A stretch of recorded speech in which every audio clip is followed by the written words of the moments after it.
এই সংসারে কোনো মাত্র সত্যের বন্ধনে থাকাই পরম তত্ত্ব, পরম পথ। ইহা বই জগতে কিচ্ছুই নাই। সংসার নিত্যানিত্যের তরঙ্গ। এই তরঙ্গ হইতে নিষ্কৃতির জন্য অভিমানের সত্তাকে মার্জনা করিতে হয়। জীবে দয়া, নামে রুচি, বৈষ্ণব সেবন, ইহা বই কিছু নাই শুনু সনাতন। এই শব্দটি সকল জীবের পক্ষেই কণ্ঠহার। ঐহিক সুখ আর দুঃখ সকলেই ক্ষণভঙ্গুর। ক্ষমাই দয়ার আধার, ত্যাগই সত্যের সার, পবিত্রতাই ধর্ম। যাহাতে মনের কোনো রকম অশান্তি মলিনত্ব না হয়, তদ্বিষয়ে সহিষ্ণুতার দ্বারা মার্জনা করাই উচিত। ক্ষণিক সুখে মজিয়া থাকিলে পরে পরিণাম দুঃখই থাকে।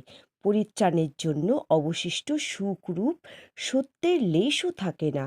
ঐহিক সুখে মত্ত হইয়া কৃত ধর্ম নষ্ট করিতে নাই।